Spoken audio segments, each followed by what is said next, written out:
Hello and welcome to Nirmal Bang, ladies and gentlemen. I'm Hiral Dadia. We have with us Ganesh Ram, MD and CEO at MF Utilities, joining in. Welcome to the show, Ganesh, and a pleasure to speak to you. Ganesh, my first question coming to you over here is you belong to an industry which is predominantly a lot of retail orientation that comes through, and that actually gives you a sense as well of what the mood is, how people are reacting right now to the current situations, may it be on the economy front, may it be on the healthcare front. It does give you a chance to understand that. What's the sense that you've picked up so far? I think, first of all, thanks for having me. It's a pleasure for me to be part of this. I think, somebody was asking me just yesterday saying that, Sensex is going to cross 60K, going to touch 60, and Nifty is going to cross 18. So, which means one is getting into a retirement age, the other one is getting into a teenage. So, I told them that actually the tells you the market mood now, and particularly mutual fund, which is the most secured and also the most energetic product. Okay. So in that way, I think the upbeat is there. I think mutual fund has next 5 to 10 years is going to be a very, very exciting period for us. We are at a high level of indexes. Then we have a high level of 15% of our AUM comes from SIP. There is the highest SIP registration which is happening. Regulator is looking at creating a much more digital platform for investors to benefit. So I think a lot of upbeat, very optimism, and there is a not even couple. I think there's 4 or 5 more new AMCs which are coming in, including some fintechs.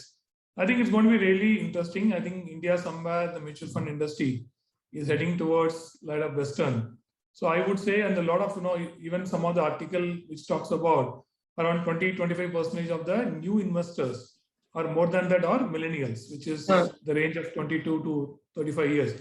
That's a great news for India. I think the millennials is somewhere who are shied away from investment.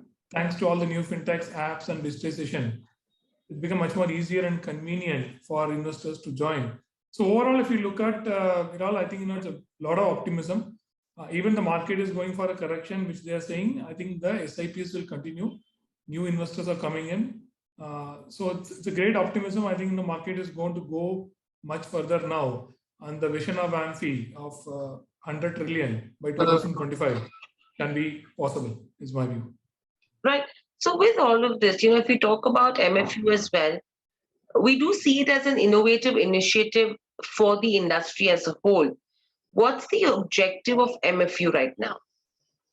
See, if you actually go back and or understand the goal of starting MFU, to some extent mirroring what NPCI has done for RBI, which has become a central place for all payment aggregation. It's not a apple-to-apple comparison. Yeah, we want to actually, MFU has been formed to help the mutual fund industry and AMFI to become a centralized system where there are 3 major things. One is obviously reducing the cost for the AMCs, both from a sales point of view and also from operationally, standardize most of the process, and also help the investors and distributors to have a better technology. So overall, that's the objective of forming MFU. If you can actually go back and see Mr. UK Sinha, who is the ex-Sebi chairman at that time, has said the same thing. Okay, so he was probably envisaged that this is what MFUs should do.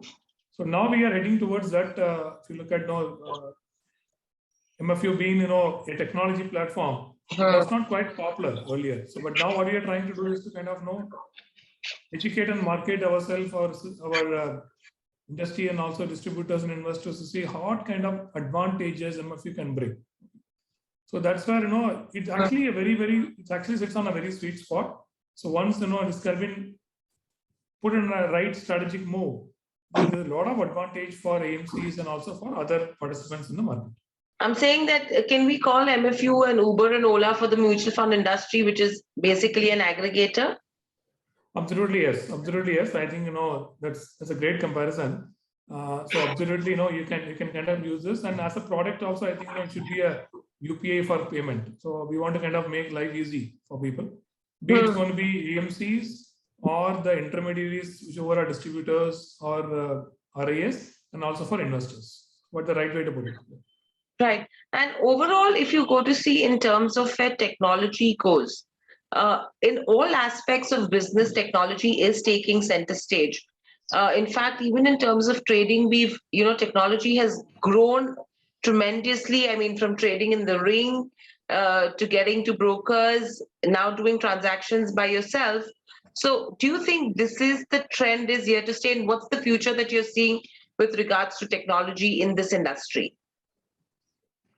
I think technology has played, obviously, we all know that technology has helped mutual fund industry's growth big time. That too during pandemic, one thing which has jointly been not able to push so much digital. Um, Pandemic was there, which is out of our control, but the technology was already there. So I think that really helped. I think one of the major boost for mutual fund industry to move up is obviously technology. I've been told by someone that in the last 5 years, there is close to 200 plus new fintech apps which has come to help mutual fund. That's a phenomenal number, right? So and it's going up.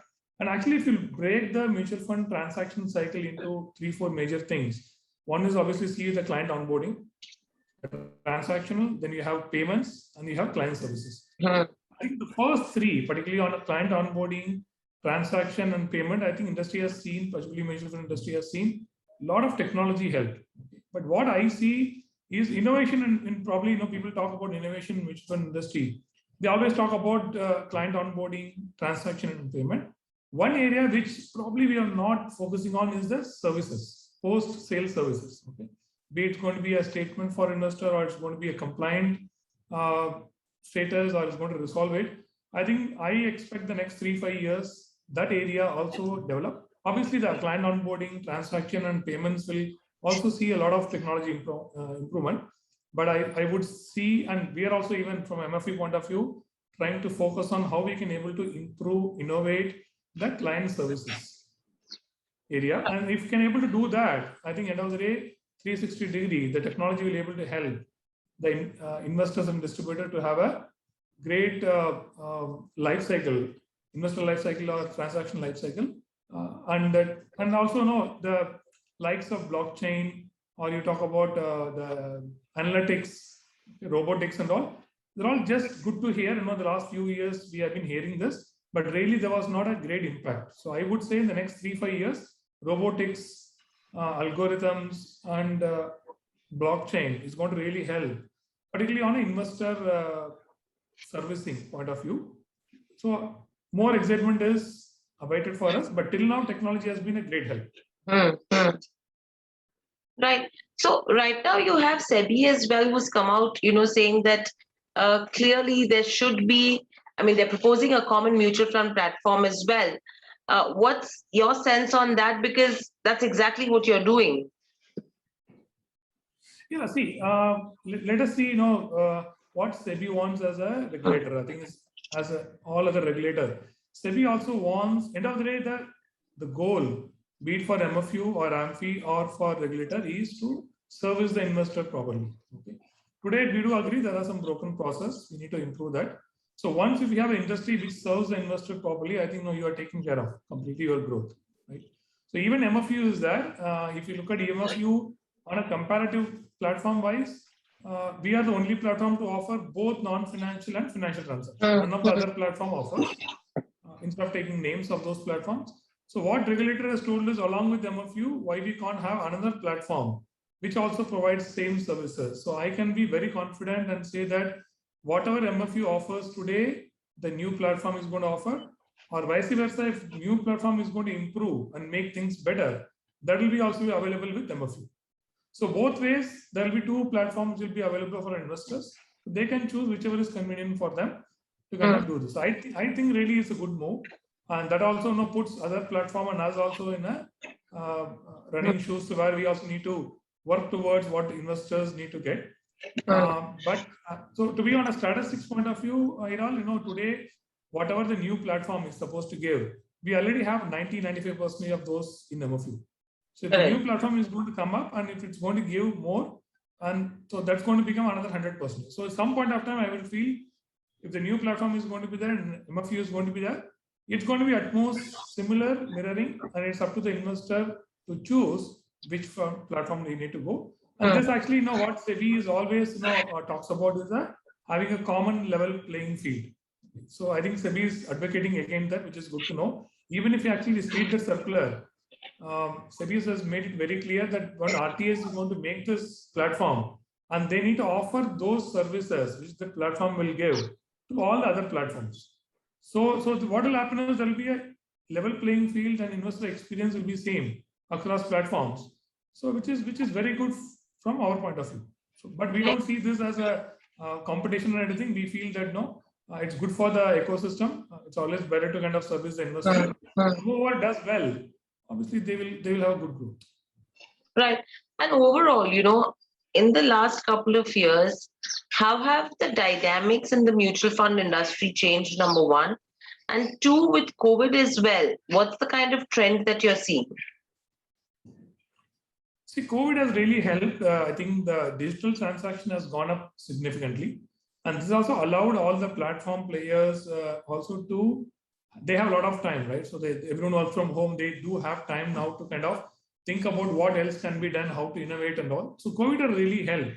If you actually look at now, today we are at what, around 10.55 crores folios, around 2.8 crores of investors is the base. So we are heading towards the 3 crore, which we never thought will happen probably in 2019. So the first quarter of or first 3-4 months of COVID was really a disruption for us because everyone never used to work from home. It's something which is unique, which has happened. But I think the industry need to pat themselves back, saying that they have come up extremely well. And thanks to regulators, thanks to market also was going up and a lot of FIS and FDS investments. That also helped.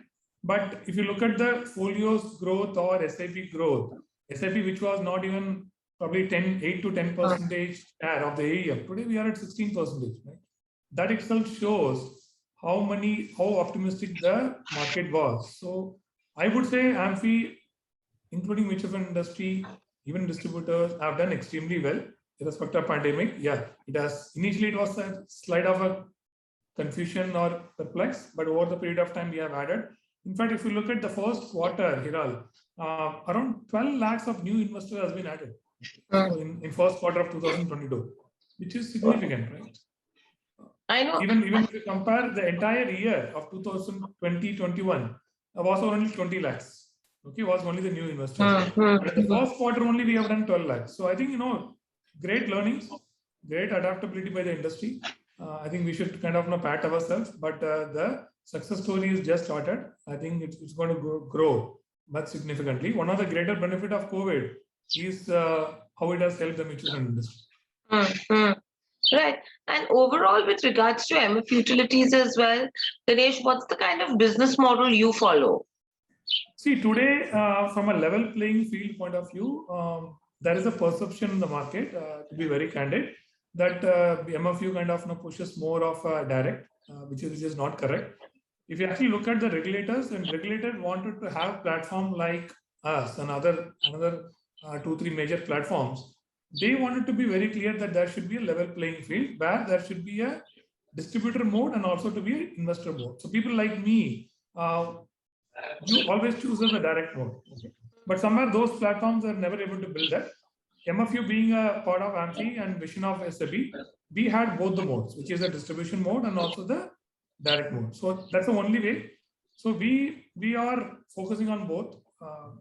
But the way our 3-4 major short-term and long-term plans, as I told you, the cost is going to be the major focus point for us. So if as MFU, I can able to provide a 5 to 10% cost benefit to the entire industry, right?